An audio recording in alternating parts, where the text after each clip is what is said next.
Hi friends, வணக்கம். இன்னைக்கு நம்ம வீடியோவில் சரவண பவன் ஹோட்டலில் செய்யக்கூடிய தேங்காய் சட்னி, வெங்காய சட்னி எப்படி செய்யறதுன்னு தான் பார்க்க போகிறோம். இதில் ஒரு சீக்ரெட்டும் இருக்குது. ஃபுல் வீடியோ பாருங்கள். பிடிச்சிருந்தா சப்ஸ்கிரைப் பண்ணிக்கோங்க. வாங்க நம்ம முதல்ல தேங்காய் சட்னி எப்படி செய்யறதுன்னு பார்த்துடலாம். செய்யறதுக்கு தேங்காய் ஜாஸ்தியாக இருக்கணும், பொட்டுக்கடலை கம்மியாக இருக்கணும். ஒரு 2 சில்லு தேங்காவை நான் குட்டி குட்டியாக கட் பண்ணி மிக்சி ஜாரில் சேர்த்துக்கிறேன். பச்சை மிளகா, ஒரு 4 சின்ன வெங்காயம், 4 பல்லு பூண்டு போட்டுக்கலாம். கடலை 1 ஸ்பூன், கொஞ்சமாக உப்பு சேர்த்து ஃபஸ்ட்டு நம்ம ஒரு ஓட்டி எடுத்துகிட்டு வந்துடலாம். சீக்ரெட்டுன்னு பார்த்தீங்கன்னா, தண்ணிக்கு பதிலாக நம்ம காய்ச்சாத பால் ஊற்றி கொரகொரப்பாக அரைச்சி எடுத்துகிட்டு வந்துடலாம். இதுதான் சீக்ரெட்டு. மாதிரி நீங்கள் செஞ்சிங்கன்னா சுவை தூக்கலாக இருக்கும். அதுக்கப்புறம் நம்ம எண்ணெய், கடுகு, கருவேப்பிலை போட்டு தாளித்து கொட்டிங்கன்னா சூப்பரான தேங்காய் சட்னி ரெடி. அடுத்து நம்ம வெங்காய சட்னி எப்படி செய்யறதுன்னு பார்த்துடலாம். ஸ்டவ்வை பற்ற வச்சு கடாய் வச்சுட்டு எண்ணெய் ஊற்றிக்கலாம்.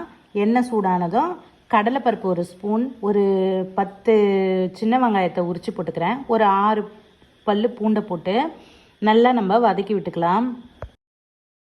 பாதி அளவு வதங்கின உடனே நான் பெரிய வெங்காயம் 1 கட் பண்ணி வச்சுருக்கேன். ஒரு 5 காஞ்ச மிளகாவையும் போட்டு காரத்துக்கு ஏற்ற மாதிரி நீங்கள் போட்டுக்கோங்க. போட்டுட்டு அதையும் நல்லா வதக்கி விட்டுக்கலாம். இந்த 2 சட்னியுமே இட்லி தோசைக்கு அவ்வளோ ஒரு அட்டகாசமாக இருக்கும். கண்டிப்பாக நீங்கள் ட்ரை பண்ணி பாருங்கள். அதே மாதிரி இந்த 2 சட்னியுமே ரொம்ப தண்ணியாலாம் இருக்கக்கூடாது, கொஞ்சம் கெட்டியாக தான் இருக்கணும். அப்போ தான் நல்லாயிருக்கும்.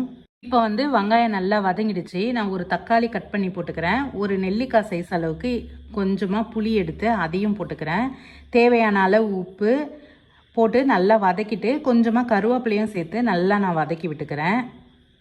நம்ம சிரமம் பார்க்காம நம்ம இந்த மாதிரி தேவையான அளவுகளோட பொருள்களெல்லாம் போட்டு சட்னி செஞ்சோன்னா இன்னும் கூட 2 இட்லி எக்ஸ்ட்ராவே சாப்பிடுவாங்க. அவ்வளோ ஒரு சூப்பராக இருக்கும்.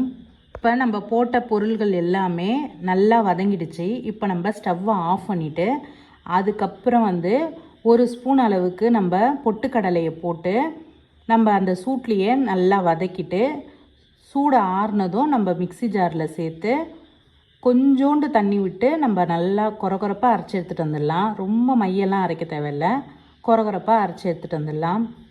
அரைச்ச சட்னியை நம்ம வேறு பாத்திரத்துக்கு மாற்றிட்டு அந்த மிக்சி ஜார்லேயே ஒரு 1/2 டம்ளர் அளவுக்கு தண்ணி ஊற்றி நல்லா மிக்ஸ் பண்ணிவிட்டு நம்ம சட்னியில் ஊற்றி மிக்ஸ் பண்ணிக்கலாம். தாளிப்புக்கு ஸ்டவ்வை பற்ற வச்சு நான் அதே கடாய் வச்சுட்டேன். கொஞ்சமாக எண்ணெய் ஊற்றிட்டு கடுகு போட்டுட்டு ஒரு பாதி வெங்காயம் கட் பண்ணி வச்சுருக்கேன். ஒரு காஞ்ச மிளகாவையும் கிள்ளி வச்சுருக்கேன். ஒரு கருவேப்பிலை, ஒரு கொத்து கருவேப்பிலையை போட்டு நம்ம தாளித்து எடுத்துக்கலாம். வெங்காயம் போட்டு தாளிக்கிறதுனால சூப்பராக இருக்கும் அது கடிப்படும் போது. வெங்காயம் வதங்கலாம் தேவையில்லை, போட்ட உடனே ஒரு கலரிட்டு நம்ம உடனே சட்னிக்கு மாற்றிடலாம். எந்த சட்னியாக இருந்தாலும் நீங்கள் வெங்காயம் போட்டு இந்த மாதிரி தாளித்து கொட்டினீங்கன்னா சுவை இன்னும் தூக்கலாக இருக்கும். இந்த டிப்ஸையும் நீங்கள் ட்ரை பண்ணி பாருங்கள். இப்போ வெங்காய சட்னியும் ரெடி ஆயிடுச்சு. அடுத்த ஒரு நல்ல வீடியோவில் நம்ம பார்க்கலாம்.